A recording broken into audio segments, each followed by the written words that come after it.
بسم اللہ الرحمن الرحیم۔ السلام علیکم۔ مبشر وائس یوٹیوب چینل میں آپ سب دوستوں کو خوش آمدید کہتے ہیں۔ صبح کا سورج طلوع ہو چکا تھا۔ سلطنت کے لوگ اپنے اپنے کاموں کی خاطر اپنے اپنے گھروں سے نکل چکے تھے اور وقت کے سلطان صلاح الدین ایوبی بھیس بدل کر ایک عام درویش انسان بن کر ایک لکڑی کے ڈنڈے کے سہارے چلتے ہوئے ایک گلی سے گزر رہے تھے۔ سلطان صلاح الدین ایوبی اپنی آنکھوں سے جو منظر دیکھ رہے تھے وہ سلطان صلاح الدین ایوبی کو بہت پیارا لگا۔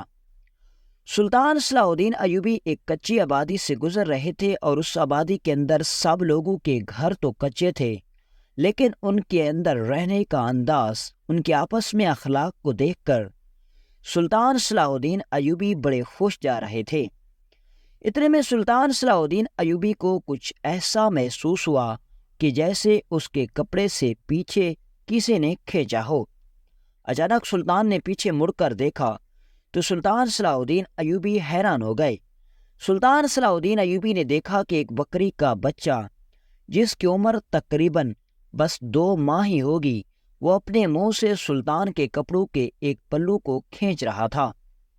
سلطان صلاح الدین ایوبی بڑے حیران ہو گئے اور اپنے پاس موجود گٹھڑی اور ڈنڈے کو زمین پر رکھ کر بیٹھ گئے اور اس بکری کے بچے سے پیار کرنے لگے۔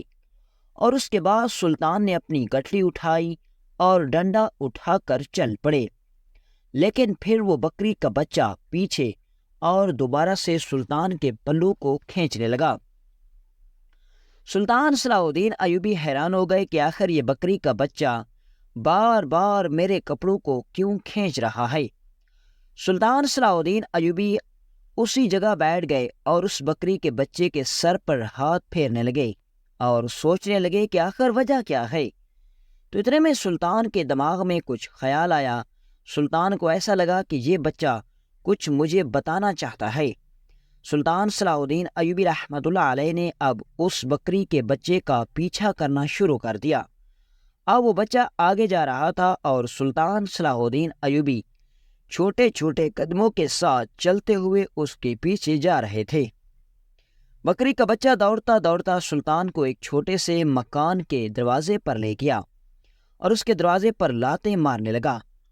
سلطان صلاح الدین ایوبی بڑے حیران ہو گئے کہ آخر یہ بچہ مجھے کیا کہنا چاہتا ہے۔ لہٰذا سلطان صلاح الدین ایوبی نے اس مکان کے دروازے پر دستک دی، لیکن اندر سے کوئی آواز نہیں آئی۔ سلطان حیران ہو گئے کہ آخر یہ کس کا گھر ہے۔ اس گھر کے اندر بھی کوئی نہیں، لیکن آخر یہ بچہ بار بار اس دروازے پر ٹک کر کیوں مار رہا ہے۔ سلطان صلاح الدین ایوبی وہاں سے پلٹنے لگے تو اچانک سلطان کے دماغ میں کچھ خیال آیا اور سلطان صلاح الدین ایوبی نے اس دروازے کو توڑنے کا فیصلہ کر لیا۔ سلطان صلاح الدین ایوبی کے پاس جو موجود ڈنڈا تھا، سلطان نے اس ڈنڈے کو دروازے پر مارا تو دروازہ کھل گیا، لیکن حیرت کی بات تو یہ تھی کہ اس دروازے کا کنڈا اندر سے لگا ہوا تھا۔ لیکن جب سلطان صلاح الدین ایوبی نے دروازہ کھولا تو سلطان کے پیروں تلے زمین نکل گئی۔ سلطان نے دیکھا کہ ایک گاؤں کا چور اچکا ڈاکو، جس نے اس بکری کے بچے کی ماں کو چوری سے اٹھا لیا اور گلی میں سلطان کو آتا ہوا دیکھ کر، جسے وہ درویش سمجھ رہا تھا، اس نے پرانے مکان کے اندر بکری کو چھپا لیا تاکہ جب گلی سے یہ درویش گزر جائے تو میں اس بکری کو اٹھا کر منڈی کے اندر لے جاؤں۔ لیکن اس بکری کے بچے نے اپنی ماں کی جان کو بچا لیا۔ سلطان صلاح الدین ایوبی کے سپاہی جو کہ عام لباس میں سلطان کے پیچھے تھوڑے سے فاصلے پر آ رہے تھے، سلطان نے انہیں خفیہ اشارہ دیا اور ان سپاہیوں نے سلطان کے اشارے پر اس ڈاکو کو اس کمرے سے اٹھا کر لے گئے۔ اس کے بعد سلطان صلاح الدین ایوبی نے اس بکری کو آزاد کیا تو وہ اس بکری کا بچہ سلطان صلاح الدین ایوبی کو شفقت زدہ نظروں سے دیکھ رہا تھا۔ جیسے ہی سلطان نے بکری کو آزاد کیا تو پیچھے مڑ کر بکری دیکھتی اور پھر آگے چلتی۔ ایسا لگ رہا تھا کہ جیسے وہ سلطان کو دعائیں دیتی ہوئی جا رہی تھی۔ شاید وہ بکری کا بچہ بھی جان گیا تھا کہ اس ڈھکے چھپے لباس کے پیچھے کوئی عام انسان نہیں، بلکہ اس سرزمین کا سب سے رحم دل سلطان صلاح الدین ایوبی تھا، اور یہی وجہ تھی کہ وہ سلطان کے کپڑے کے پلو کو بار بار پکڑ رہا تھا، کیونکہ اسے یقین تھا کہ یہ سلطان ہی میری ماں کو جان بچا سکتا ہے۔ اب بکری اپنے بچے کے ساتھ وہاں سے چلی گئی، اور سلطان صلاح الدین ایوبی نے دوبارہ سے گٹھلی اپنے کندھے پر رکھی اور ڈنڈے کو اٹھا کر چل پڑے۔ جیسے ہی شام کا وقت ہوا، سلطان صلاح الدین ایوبی رحمۃ اللہ علیہ اپنے کمرے کے اندر آرام فرما رہے تھے، تو بار بار سلطان صلاح الدین ایوبی کے دماغ میں اس بکری کے بچے کا خیال آ رہا تھا۔ سلطان صلاح الدین ایوبی کے دماغ میں اس بکری کے بچے کا بار بار خیال آ رہا تھا۔ سلطان صلاح الدین ایوبی بڑے حیران تھے کہ ایک بچہ اور ایک ماں کا پیار دیکھو، جس کے پاس زبان نہیں تھی، بولنے کے لیے شعور نہیں تھا، لیکن پھر بھی اس نے اپنی حرکات کی وجہ سے اپنی ماں کی جان کو بچا لیا، اپنی ماں سے خود کو بچھڑنے سے بچا لیا۔ اسی سوچ میں سلطان صلاح الدین ایوبی کو نیند آ گئی۔ صبح ہوئی، دربار لگا ہوا تھا۔ سلطان صلاح الدین ایوبی رحمۃ اللہ علیہ دربار کے اندر تشریف لائے۔ وہ دن کچہری کا دن تھا، چونکہ سلطان صلاح الدین ایوبی ہفتے کے اندر 2 دن کھلی کچہری لگاتے تھے اور آنے والے ہر فریادی کی فریاد سنتے تھے، لہذا وہ 2 دن بھی کچہری کا تھا اور پورا دربار فریادیوں سے کھچا کھچ بھرا ہوا تھا۔ سلطان صلاح الدین ایوبی رحمۃ اللہ علیہ جیسے ہی دربار کے اندر تشریف لائے تو ایک ایک کر کے فریادی سلطان کے پاس آنے لگے۔ سلطان صلاح الدین ایوبی رحمۃ اللہ علیہ نے ایک ایک فریادی کو فریاد سننا شروع کر دیا، اور اسی طرح کرتے کرتے دوپہر کا وقت ہو گیا۔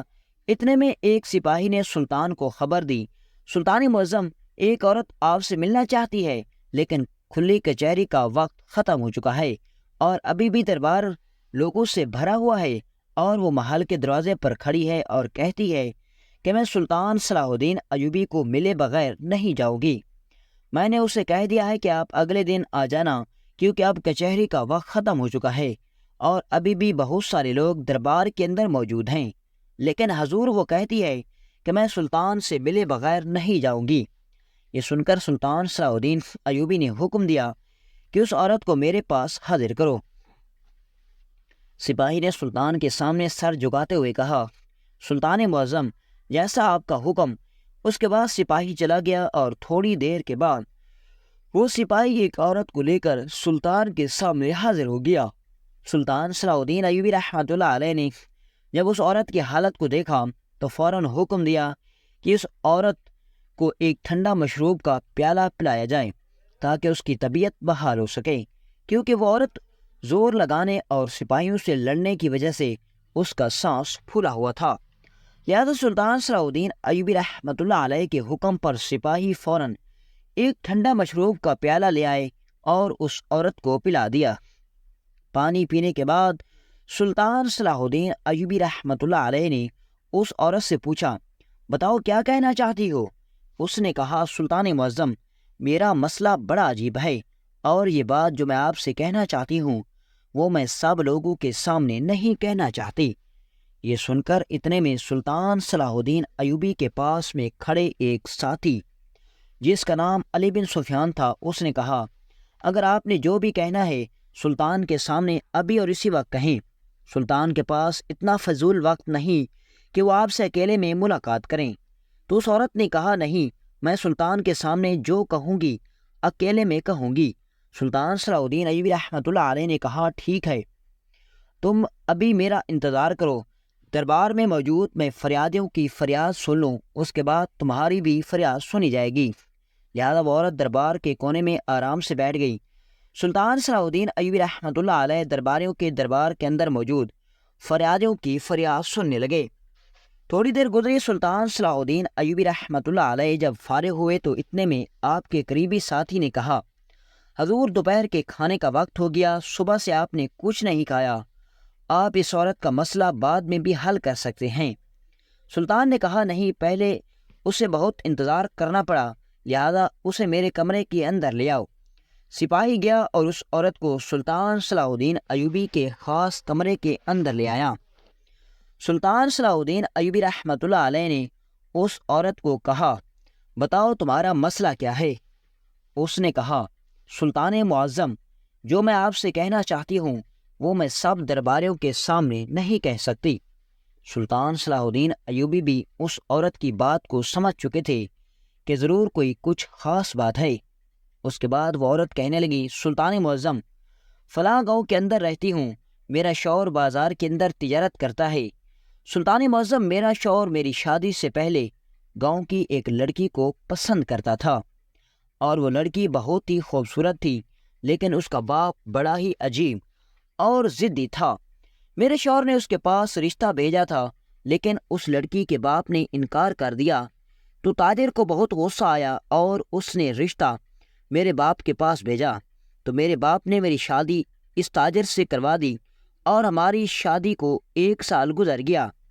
لیکن سلطان معظم، جب سے میری شادی ہوئی، میرے شوہر کی سابقہ منگیتر مجھے کہتی ہے کہ تم نے میرے منگیتر سے شادی کر کے مجھ سے بہت بڑی دشمنی مول لے لی۔ اگر تم شادی کے لیے ہاں نہ کرتی تو میرا باپ ایک نہ ایک دن میری منگیتر سے میری شادی کرنے کے لیے ضرور مان جاتا۔ میں نے اس سے کہا کہ تمہارے باپ نے انکار کیا تو میرے باپ نے حامی بھر لی، کیونکہ میرا شوہر بازار کا ایک اچھا اور قابل انسان تھا، بھلا ایسے انسان کے ساتھ شادی کرنے سے کون انکار کر سکتا تھا؟ لیکن وہ کہتی ہے کہ نہیں، ایسی بات نہیں۔ سلطان معظم، اس کے ساتھ میری دشمنی تقریباً 1 سال سے چل رہی تھی، لیکن سلطان معظم، میرے شوہر اور میرے درمیان جو راز کی باتیں ہوتی تھیں آج سے پہلے کبھی اس عورت تک نہیں پہنچی۔ سلطان معظم، اصل جو میرا مسئلہ ہے وہ یہ ہے کہ حضور، میری اور میرے شوہر کے درمیان جو بھی راز کی باتیں ہوتی ہیں وہ میرے اس دشمن تک پہنچ جاتی ہیں۔ میں نے بڑی کوشش کی کہ اپنی باتوں کو راز رکھوں، میں بہت احتیاط کے ساتھ اپنے شوہر سے باتیں کرتی ہوں، لیکن حضور، سمجھ میں نہیں آتا کہ جب میں رات کو اپنے شوہر سے باتیں کرتی ہوں، جو بھی راز کی باتیں کرتی ہوں، صبح وہ راز کی باتیں میرے دشمن تک پہنچ جاتی ہیں، اور میرا شوہر کہتا ہے کہ تم وہ باتیں خود اسے جا کر بتاتی ہو، اور اسی وجہ سے میرے اور میرے شوہر کے درمیان بہت ساری پیچیدگیاں پیدا ہو گئی ہیں۔ سلطان معظم، ہمارے گھر کے اندر کوئی ایسا انسان نہیں ہے جو میرے ساتھ غداری کر سکے۔ حضور، بس ایک نوکرانی ہے، اور وہ بھی شام ہونے سے پہلے اپنے گھر چلی جاتی ہے۔ رات کو میں اور میرا شوہر اکیلے ہوتے ہیں، لیکن میری سمجھ میں کچھ نہیں آتا کہ جو بھی میں راز کی باتیں اپنے شوہر کے ساتھ رات کو کرتی ہوں، صبح وہ میری اس دشمن تک پہنچ جاتی ہیں۔ اگر سلطان معظم اسی طرح چلتا رہا تو میرا شوہر مجھ سے تنگ آ کر مجھے طلاق دے دے گا، کیونکہ اس سے ہماری ازدواجی زندگی بہت متاثر ہو رہی ہے۔ یہ سن کر سلطان صلاح الدین ایوبی رحمۃ اللہ علیہ بڑے حیران و پریشان ہو گئے کہ جب ایک کمرے کے اندر میاں بیوی کے علاوہ اور کوئی نہیں ہوتا، اور میاں اور بیوی دونوں اپنی بات کسی اور کو نہیں بتاتے، تو آخر ان کی ذاتی باتیں، آخر ان کی ذاتی راز ان کے دشمنوں تک کیسے پہنچ جاتے ہیں۔ سلطان صلاح الدین ایوبی رحمۃ اللہ علیہ گہری سوچ میں پڑ گئے۔ وہ عورت سلطان صلاح الدین ایوبی کے کمرے میں موجود چیزوں کو دیکھ کر بڑی حیران ہو رہی تھی، کیونکہ اس کو سلطان صلاح الدین ایوبی کے کمرے کے اندر جاہ نماز، قرآن پاک اور آپ کے چند لباس کے علاوہ اور کوئی خاص چیز نظر نہیں آئی، اور وہ سلطان کی ساری چیزوں کو دیکھ کر اپنے رب کا شکر ادا کر رہی تھی۔ تھوڑی دیر گزری تو سلطان صلاح الدین ایوبی نے خاموشی توڑی اور کہا، اے خاتون، میرے پاس ایک ترکیب ہے، تم اس ترکیب پر عمل کرو تو غدار انسان جو تمہارے راز دشمنوں تک پہنچاتا ہے وہ ضرور پکڑا جائے گا۔ اس نے کہا، سلطان معظم، وہ کیسے؟ جس جاسوس کو پکڑنے میں ناکام ہو گئی، میں نے اتنی کوشش کی کہ وہ آخر آپ کی ترکیب سے کیسے پکڑا جائے گا؟ تو سلطان نے کہا، جیسا میں آپ سے کہتا ہوں تم اس پر عمل کرو۔ اس نے کہا، سلطان معظم، میں اپنے جاسوس کو پکڑنے کے لیے کچھ بھی کر سکتی ہوں، یہ میری زندگی اور میرے مستقبل کا سوال ہے۔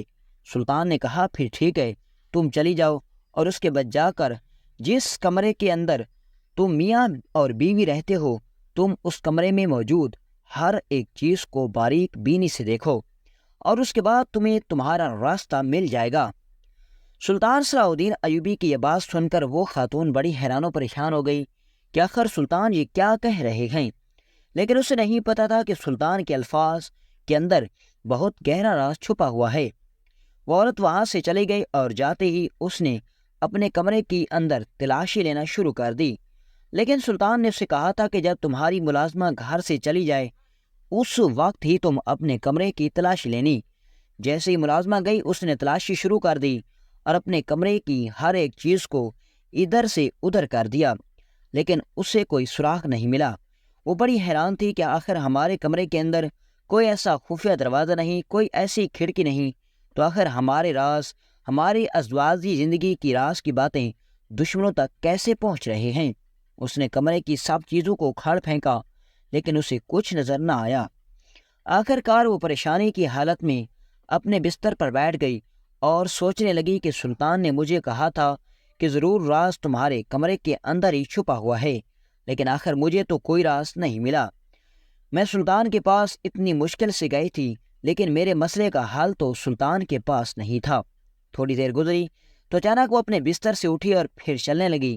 اچانک چلتے چلتے اسے خیال آیا کہ میں نے دروازے پر لگی دیواروں سب چیزوں کو کھاڑ پھینکا لیکن کوئی سراغ نہیں ملا، لیکن میں نے کمرے کے فرش کو تو معائنہ کیا ہی نہیں۔ لہٰذا اس نے جب کمرے کے فرش پر بچھی قالین اتار پھینکی تو اس کے پیروں تلے زمین نکل گئی۔ اس نے دیکھا کہ ان کے بستر کے نیچے ایک لکڑی کا بنا ہوا دروازہ موجود تھا۔ جیسے اس نے قالین اتاری تو نیچے دروازہ تھا، اور جب اس نے دروازہ کھولا تو نیچے سرنگ جا رہی تھی۔ وہ ڈر گئی اور اس نے اسی وقت اپنے شوہر کو آواز لگائی۔ اس کا شوہر دوڑتا ہوا جب کمرے کے اندر آیا اور اس نے بھی وہ سرنگ دیکھی تو اس کے ہوش اڑ گئے۔ اس نے اپنے شوہر کو کہا کہ تم ایک شمع جلاؤ اور اس سرنگ کے ذریعے جاؤ، آخر سرنگ کہاں جاتی ہے؟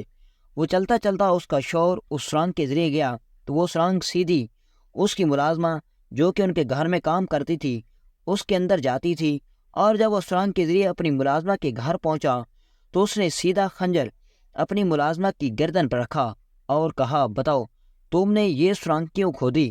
پہلے اس کی ملازمہ وہ مکرنے لگی کہ مجھے نہیں پتا کہ یہ سرنگ کس نے کھودی اور کیوں کھودی گئی، لیکن جب اس نے خنجر اس کی گردن پر چلانا چاہا اس نے سب کچھ اگل دیا۔ اس نے کہا کہ تیری سابقہ منگیتر نے مجھے بہت سارے سکے دیے اور کہا کہ میں اپنے آدمیوں کے ذریعے تمہارے گھر سے تمہارے مالک کے گھر تک ایک سرنگ کھدواتی ہوں، اور جب تم شام کو اپنے گھر واپس آؤ گی تو اسی سرنگ کے ذریعے تم ان کے کمرے کے اندر تک پہنچ جاؤ گی، اور تم ان کے اتنے قریب جاؤ گی کہ ان کے درمیان ہونے والی ساری باتیں سن کر مجھے بتاؤ گی، اور اسی طرح میں آپ کے جتنے بھی راز کی باتیں سنتی تھی وہ صبح جاتے ہی اس کو بتا کر پھر کام پر جاتی تھی، اور یہی وجہ تھی کہ تمہارے گھر کے راز دشمنوں تک پہنچ رہے تھے۔ یہ سن کر اس عورت کا شوہر اور وہ آگ بگولا ہو گئے، اور اس کے بعد اس نے اس جاسوس کو پکڑا اور سلطان صلاح الدین ایوبی کے پاس لائے۔ اس عورت نے سلطان صلاح الدین ایوبی کا بہت شکریہ ادا کیا، اور اس کے بعد سلطان صلاح الدین ایوبی سے درخواست کی کہ یہ میری بہت بڑی مجرم ہے، آپ اس کو سخت سے سخت سزا سنا دیں۔ سلطان صلاح الدین ایوبی رحمۃ اللہ علیہ نے مقدمہ قاضی کے پاس بھجوایا اور اس جاسوس ملازمہ کو سخت سے سخت سزا سنائی گئی، اور اسی طرح سلطان صلاح الدین ایوبی رحمۃ اللہ علیہ کی عقل مندی کی وجہ سے اس عورت کا جاسوس پکڑا گیا۔